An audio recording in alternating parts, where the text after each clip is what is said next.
This lesson is all about finding your way around Glasgow with public transport and a bit about walking. Of course, if you're discovering somewhere, you have to go explore and you have to get yourself around. So that's what we're looking at here.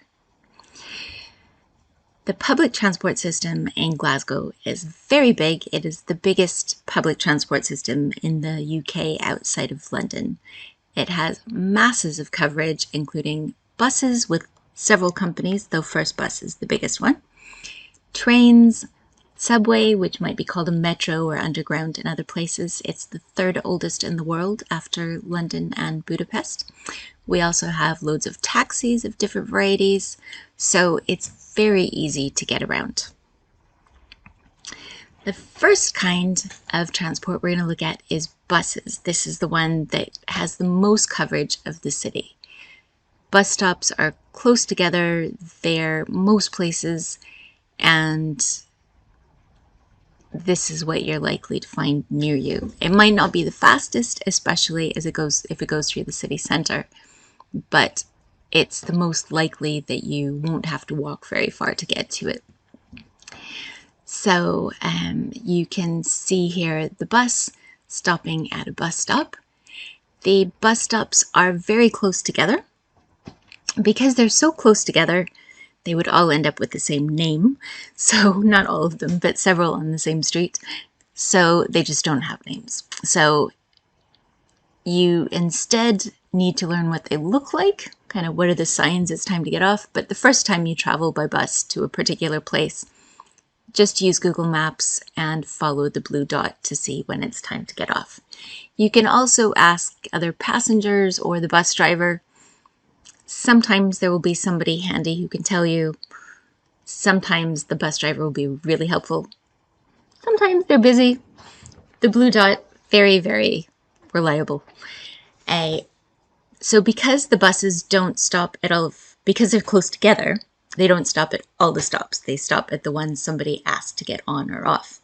To ask to get on, when you're standing at the bus stop, you hold out your arm and that tells the bus driver, you hold it out towards the street, that tells the bus driver that they should stop for you. When you're on the bus, there's a button on the poles to push that tells the driver to stop at the next stop for you. So because you never know how many people will be wanting to get on or off, the timetable is more variable with buses. Like there is a timetable, but how easy it is to stick to it is a little bit up to chance. So when you're commuting to work, you might want to experiment a bit and see, are the buses coming when I think they should, or should I aim for an earlier one? So the last thing about buses that's important in the friendliest city in the world is that we thank the driver when we get off. So when you're getting off, you'll hear everyone say, "Bye, driver. Thank you. Cheers, driver." So very cheery, so you can do that too. The next biggest network is trains. There are lots of train stations. The trains are fast, they're comfortable and warm and dry. Some stations are manned and have ticket barriers and some aren't. But they're fast and good. But you may or may not be near a station. If you are, they are the fastest. It's important to know that of the lots of different train lines, if you're coming from the south side, you will always end up at Central Station. But if you're going east or west through the city centre, some of the east-west trains go through Central and some go through Queen Street Station. So if you're wanting to change to a station that only goes through Queen Street and you're coming from the south side, you will have to walk 10 minutes to get between those two stations to catch the other train. So the last mode of transport in Glasgow is the subway, and it was established way back in 1896, and unlike Budapest and London, it was never extended. They just built trains instead. So it's really easy because it's just a circle. You can't get lost. It's warm and dry.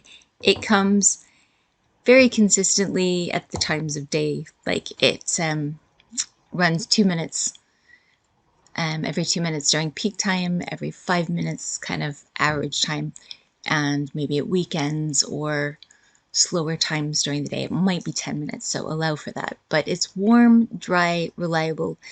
Because it was built when people were shorter, its tunnels are a bit shorter, and it's quite cute. So there are jokes about hobbits, but very cute. It runs from about 6 in the morning until 11:30 at night, depending on which station. But on Sundays it closes about 6, so you will need different transport after 6 on Sundays. It's also worth noting that Ibrox station on the south side of the ring is next door to Ibrox Stadium, which is the home of Rangers Football Club, and when they're playing, the whole subway is filled with Rangers fans, so it's quite busy. And there will be signs in the stations telling you earlier in the day when to avoid traveling if you don't want to be jam-packed with lots of Rangers fans. I'm not sure if they run extra trains then, they might, but good to know anyway.